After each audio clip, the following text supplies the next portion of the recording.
दोस्तों अभी Hyundai Creta की NCAP रेटिंग हुई थी और इस गाड़ी ने 3 स्टार रेटिंग स्कोर करी है और वो भी ग्रेस मार्क से स्कोर करी है। वैसे इस गाड़ी की 2 स्टार रेटिंग होनी थी और इससे छोटी गाड़ी जिसका नाम है अर्बन क्रूजर उसने 4 स्टार रेटिंग स्कोर करी है और उससे और छोटी गाड़ी जिसका नाम है टाटा पंच उसने 5 स्टार रेटिंग स्कोर करी है। तो इसमें फिर मैंने सोचा कि जो XUV700 है या फिर जो टाटा पंच है उनमें ऐसा अलग सा कौन सा लो है कि उनमें 5 स्टार रेटिंग है और वही जो Hyundai Creta है जो कि सेम दिखती है उसमें 3 स्टार रेटिंग है। तो अगर आपने कोई भी ग्लोबल NCAP की क्रैश टेस्ट रेटिंग वाली वीडियो देखी होगी तो उसमें आपको दिखा होगा कि कोई भी गाड़ी जिसका क्रैश हो रहा है उसमें सामने 2 अडल्ट वाली डमीज को बिठाया जाता है और पीछे 2 बच्चों वाली डमीज को बिठाया जाता है और जो सामने की 2 डमीज है उन्हें आप कह सकते हैं कि इस वाले पूरे क्रैश टेस्ट के हीरोज है, क्योंकि इन्हीं 2 डमीज से गाड़ी की जो 90% सेफ्टी रेटिंग है वो डिसाइड करी जाती है। जिसमें मान लो कि कोई भी गाड़ी की क्रैश टेस्ट रेटिंग हो रही है फॉर एग्जाम्पल एस्प्रेसो की, तो जो NCAP वाले वो क्या करेंगे कि इन 2 डमीज को लेंगे और जो गाड़ी की सामने वाली सीट है उनमें इन दोनों को बिठा देंगे, जैसे एक नॉर्मल इंसान बैठता है वैसे बिठा देंगे और जो सीट बेल्ट है उसे बांध देंगे। जो डमीज होती है इनका जो वेट होता है, जो उनके बॉडी पार्ट्स का साइज होता है और साथ ही में जो उनकी हाइट विड्थ वगैरह होती है एक नॉर्मल एवरेज ह्यूमन के हिसाब से बनाई जाती है। और ये जो NCAP वाली डमी होती है इसे मेनली 6 डिफरेंट पार्ट में डिवाइड करा गया है NCAP के द्वारा एक गाड़ी की सेफ्टी को असेस करने के लिए, जो कि है हेड, सेकंड है नेक, थर्ड है चेस्ट, फोर्थ है नी, फिफ्थ है लोअर लेग और सिक्स्थ है फुट। तो ये इंसान के 6 मेजर बॉडी पार्ट्स हैं जो कि सबसे मेजरली हर्ट होते हैं किसी भी एक क्रैश में गाड़ी के। और फिर जो गाड़ी है उसे टेस्ट करा जाता है उसका क्रैश करके। और जो ग्लोबल NCAP है मेनली 2 मेजर क्रैश टेस्ट करते हैं, जो कि फ्रंट कोलैप्स वाला, जिसमें गाड़ी को 64 किलोमीटर पर आवर पे ऐसे एकदम ठा करके मारा जाता है एक दीवार पे और देखा जाता है फिर जो अंदर के डमीज हैं उनको कितना ज्यादा इंपैक्ट आया है। और फिर जब एक गाड़ी का फ्रंट क्रैश करते हैं और वो फ्रंट क्रैश में गाड़ी एटलीस्ट 4 स्टार की रेटिंग स्कोर कर लेती है तभी उस गाड़ी की साइड इंपैक्ट वाली क्रैश रेटिंग होती है। तो अगर कोई गाड़ी है मान लो एस्प्रेसो जिसने फ्रंट इंपैक्ट में 0 स्टार रेटिंग स्कोर करी है तो उसको साइड इंपैक्ट वाली रेटिंग में भेजेंगे ही नहीं, उसे पहले डिस्क्वालीफाई कर देंगे उसके लिए। और तभी अगर आप देखें तो जो ग्लोबल NCAP की वीडियो होती है उसमें सिर्फ जो 5 स्टार रेटिंग वाली गाड़ियां होती है उन्हीं का साइड इंपैक्ट दिखाया जाता है। For example XUV700, Tata Punch, Tata Nexon. और वही अगर आप Hyundai Creta देखो जिसकी 3 स्टार रेटिंग है तो उसकी पूरी जो वीडियो है उसमें कोई भी साइड इंपैक्ट दिखाया नहीं है, क्योंकि ये गाड़ी पहले डिस्क्वालीफाई हो गई थी फ्रंट इंपैक्ट में, मतलब इसे पेपर देने नहीं दिया, पहले फेल कर दिया ऐसे। तो अब आते हैं कि जो ग्लोबल NCAP है वो रेटिंग देते कैसे है। तो उसके लिए ग्लोबल NCAP ने सबसे पहले क्या करा हुआ है कि जैसे मैंने आपको बताया था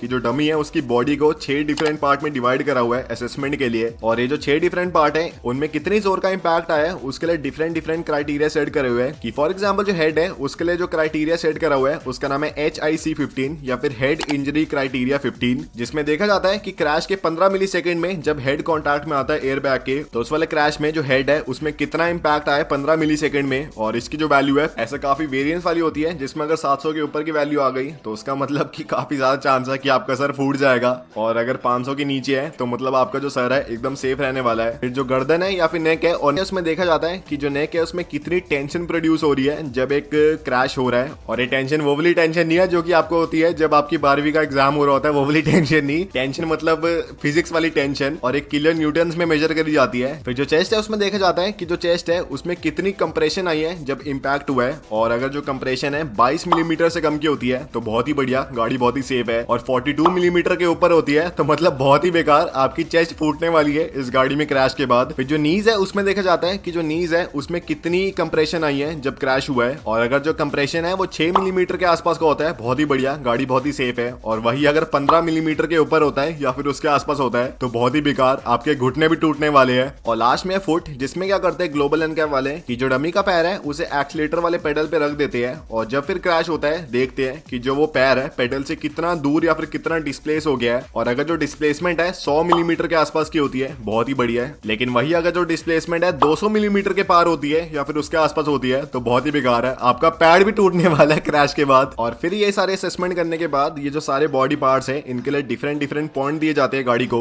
जिनकी रेंज होती है 0 से लेके 4 तक, जिसमें अगर बहुत ही बेकार रेटिंग आई है किसी पार्ट की, मान लो जो हेड है एकदम फूटने वाला क्रैश के बाद, तो उस वाले पार्ट के लिए जो गाड़ी है उसे 0 पॉइंट्स की रेटिंग मिल जाएगी। और वही अगर आप मान लो कि जो चेस्ट है उसमें बिल्कुल भी कंप्रेशन नहीं आई क्रैश के वक्त तो उस वाले पार्ट के लिए जो गाड़ी है उसे 4 पॉइंट्स की रेटिंग मिल जाएगी। और तभी अगर आप कोई भी ग्लोबल NCAP की रिपोर्ट देखें तो उसमें लेफ्ट हैंड साइड में 2 डमीज बनी होती है, जिसमें एक डमी के सामने एक स्टीयरिंग व्हील बना होता है जो कि ड्राइवर के लिए, और सेकंड डमी ऐसे ही होती है जो कि को पैसेंजर के लिए। और अगर आप ये डमीज देखो तो इनमें डिफरेंट डिफरेंट पार्ट्स में डिफरेंट डिफरेंट कलर हो रखा होता है। फॉर एग्जांपल ग्रीन जो कि बहुत ही बढ़िया माना जाता है, रेड जो कि बहुत ही बेकार होता है, ब्राउन जो कि ठीक ठीक होता है, या फिर येलो जो कि अबव एवरेज होता है। तो अगर आप असलियत में देखो तो ये जो बॉडी पार्ट्स आपको दिख रहे हैं जिसमें डिफरेंट डिफरेंट कलर हो रखा है, मेजरली यही असेस करता है कि जो गाड़ी है उसकी क्या क्रैश टेस्ट रेटिंग होने वाली है। पर दोस्तों आपको लगा होगा कि यही पे जो गाड़ी की रेटिंग है एसएस हो जाती है, तो ऐसा कुछ नहीं है, आपको भ्रम हुआ है। जिसमें अब ग्लोबल एनकैप क्या करते हैं कि जब पॉइंट दे दिए उसके बाद एक नई चीज आती है जिसका नाम है मॉडिफायर। और इसका मतलब क्या है कि मान लो कि कोई भी गाड़ी क्रैश हो रही है तो वो डिफरेंट सर्कमस्टांस में क्रैश होगी। और ऐसा तो है नहीं कि जैसे ग्लोबल एनकैप क्रैश करे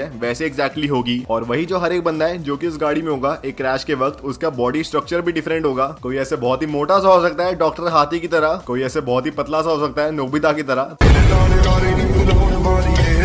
तो यही जो डिफरेंट सर्कमस्टांस है, फॉर एग्जांपल बॉडी डिफरेंट होने वाली है या फिर जो क्रैश है वो डिफरेंट हो सकता है, उसमें कई और से इंपैक्ट आ सकते हैं। तो उसी को असेस करने के लिए जो ग्लोबल एनकैप है मॉडिफायर्स का इस्तेमाल करते हैं, जिसमें जो दूसरे वेरिएबल है जो कि क्रैश को इफेक्ट कर सकते हैं उसको काउंट करते हैं। फॉर एग्जाम्पल अगर क्रैश हो रहा है और जो गाड़ी का दरवाजा है वो खुल जाता है तो जो गाड़ी है उसके -1 पॉइंट हो जाते हैं। अगर जो गाड़ी है वो क्रैश करती है और उसका जो फ्यूल टैंक है वो लीक कर जाता है, फिर एक और -1 पॉइंट हो जाता है। मान लो कि जो डमी है उसका जो सर है वो डैशबोर्ड से टकरा जाता है, फिर एक और -1 पॉइंट हो जाता है। अगर एयरबैग सही से खुला नहीं है तो एक और -1 पॉइंट हो जाता है। और ऐसे बहुत ही सारे डिफरेंट वेरिएबल है जो कि इफेक्ट करते हैं गाड़ी की परफॉर्मेंस को, जो कि मैं आपको सारे नहीं बताने वाला, बोर हो जाओगे। तो ये सारा कुछ करने के बाद जो गाड़ी का फ्रंट इंपैक्ट है उसकी क्रैश टेस्ट रेटिंग खत्म होती है। और फिर जो गाड़ी है उसे मैक्सिमम 16 पॉइंट मिल सकते हैं और फिर उसके बाद जो भी उसे पॉइंट मिलते हैं ठीक है। फिर दोस्तों मान लो कि जो फ्रंट इंपैक्ट है उसमें काफी तगड़ी रेटिंग आती है और जो गाड़ी है उसे साइड इंपैक्ट रेटिंग के लिए भेजा जाता है। फिर उस गाड़ी की दोबारा सारी असेसमेंट होती है जैसे फ्रंट वाले में हुई है और उसे दोबारा 16 में से पॉइंट्स दिए जाते हैं। तो गाड़ी के टोटल पॉइंट बन गए 32, जिसमें फ्रंट इंपैक्ट के 16 पॉइंट है और साइड इंपैक्ट के 16 पॉइंट है, तो 32 बन गए। लेकिन चाहिए होते 34। तो अब आप सोचोगे 2 पॉइंट कहां से लाएंगे। तो जो एक्स्ट्रा 2 पॉइंट होते हैं वो है सीट बेल्ट रिमाइंडर के लिए, जिसमें अगर सामने वाला जो ड्राइवर है उसके लिए सीट बेल्ट रिमाइंडर है तो आधा पॉइंट मिल जाएगा गाड़ी को। अगर जो को ड्राइवर है उसके लिए भी सीट बेल्ट रिमाइंडर है, उसके लिए आधा पॉइंट और मिल जाएगा।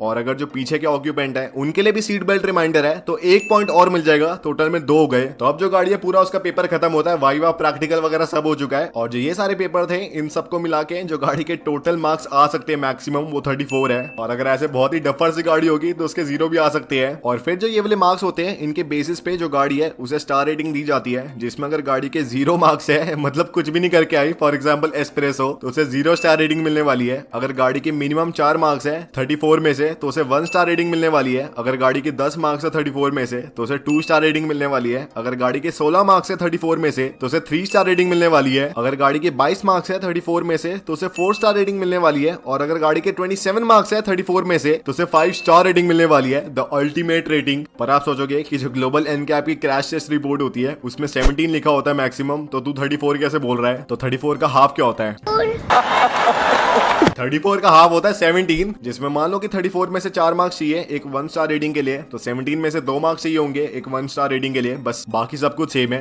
पर अगर आपको लगा कि यहीं पे रेटिंग खत्म होती है तो दोस्तों ऐसा कुछ नहीं है। इसके आगे जो ग्लोबल एनकैप है उसने थोड़े और क्राइटेरिया सेट करे हुए हैं। अगर आपको 3 स्टार के ऊपर की रेटिंग चाहिए, जिसमें अगर आपकी गाड़ी के 16 से ऊपर मार्क्स आते हैं 34 में से, तो वो 3 स्टार के लिए एलिजिबल है। पर इसके आगे उस गाड़ी में as an option electronic stability control मिलना चाहिए। मतलब जो कंपनी है किसी भी वेरिएंट में ऑफर कर सकती है, जरूरी नहीं है बेस मॉडल में आए। और सेकंड जो गाड़ी है उसमें पेडेस्ट्रियन प्रोटेक्शन होनी चाहिए, जिसमें जो गाड़ी का बोनेट है वो खुल जाता है जब एक इंपैक्ट होता है। तो अगर ये जो 2-3 क्राइटेरिया और है जो कि गाड़ी फुलफिल करती है तो उसे 3 स्टार की रेटिंग मिल जाएगी। पर दोस्तों अगर आपको थोड़ा और ऊपर जाना है, आपको 4 स्टार रेटिंग चाहिए, तो उसके लिए आपको थोड़ा और कठिन परिश्रम देना पड़ेगा। जिसमें 4 स्टार में जो गाड़ी है उसमें side air bag as an option होना चाहिए उसके किसी भी वेरिएंट में। तो मान लो कि बेस वेरिएंट की टेस्टिंग हो रही है उससे फर्क नहीं पड़ता, लेकिन गाड़ी का कोई भी वेरिएंट होना चाहिए जिसमें साइड एयर बैग्स हो, फिर जो गाड़ी है वो 4 स्टार रेटिंग अचीव कर सकती है। और दोस्तों अगर आपको 5 स्टार रेटिंग चाहिए जो कि एकदम पिनिकल होता है, तो उसमें क्या होगा कि जो आपकी गाड़ी है उसमें मिनिमम 27 मार्क्स तो होने चाहिए 34 में से, ये तो है ही। साथ ही में जो गाड़ी है उसमें आपको सारे जो फीचर है फॉर एग्जांपल ESC वगैरह ABS वगैरह वो होने चाहिए। और साथ ही में जो गाड़ी है उसकी साइड क्रैश टेस्ट रेटिंग भी होगी, जो कि मैंने आपको पहले बताया था कि जोन सी गाड़ी फ्रंट क्रैश टेस्ट में बढ़िया रेटिंग लाती है उसके बाद ही उसे साइड इंपैक्ट वाले टेस्ट के लिए भेजा जाता है। तो यही इसमें स्टोरी कुछ हो रही है। और फिर ये जो सारा परीक्षण है इसे पास करने के बाद जो गाड़ी है उसे 5 स्टार की रेटिंग मिलती है। और जितना हमें आसान लगता है उतना है नहीं भाई ये। और जो बच्चों वाली रेटिंग है या फिर चाइल्ड ऑक्यूपेंट रेटिंग है उसमें भी पूरी बड़ी स्टोरी है, जो कि आपको कभी बाद में बताऊंगा। ये वीडियो वरना 50 मिनट की बन जाएगी। तो अब दोस्तों सोचने की बात है कि जो अर्बन क्रूजर है उसे ज्यादा क्यों रेटिंग मिली है as compare to Hyundai Creta। तो इसके लिए दोस्तों जो अर्बन क्रूजर है और जो Hyundai Creta है उनकी जो ड्राइवर वाली डमी की क्रैश रिपोर्ट है आपके सामने आ रही है, जिसमें अगर आप Hyundai Creta देखो तो उसमें आपको ग्रीन सिर्फ एक जगह पे मिलता है जो कि उसका नेक है। और वही वही जो अर्बन क्रूजर वाली डमी है उसके हेड में, उसके नेक में, उसके दोनों फीट में आपको ग्रीन रेटिंग मिलती है, मतलब गुड रेटिंग है। जो क्रेटा वाली डमी की चेस्ट है उसमें आपको ऑरेंज रेटिंग मिलती है, मतलब इसमें इस वाली जगह में मार्जिनल सेफ्टी है। और वही जो अर्बन क्रूजर है उसकी जो डमी है उसकी चेस्ट में आपको ऑरेंज रेटिंग मिलती है, मतलब आपको एडिक्वेट सेफ्टी मिलती है उस वाले पोर्शन में। जो ह्यूंडई क्रेटा की डमी के पैर है वो पूरे आपको लाल मिलते हैं, मतलब बिल्कुल भी आपको प्रोटेक्शन नहीं मिलती उनके पैरों में। और वही जो अर्बन क्रूजर वाली डमी है उसके पैरों में आपको ग्रीन कलरिंग मिलती है, मतलब आपको गुड प्रोटेक्शन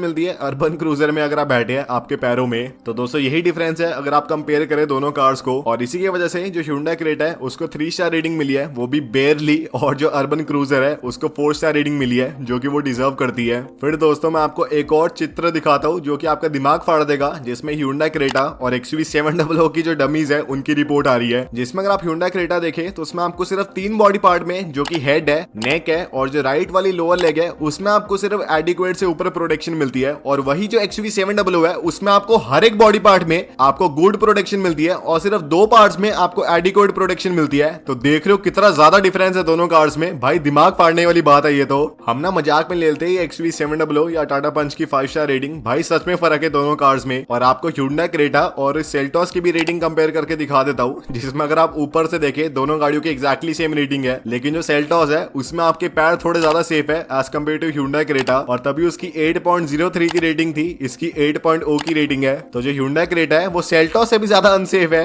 हम बेइज्जती कर रहे थे सेल्टोस की, भाई क्रेटा था उससे भी बेकार निकली। और यही था आज की वीडियो में, अगर आपको पसंद आए तो लाइक शेयर सब्सक्राइब कर देना। और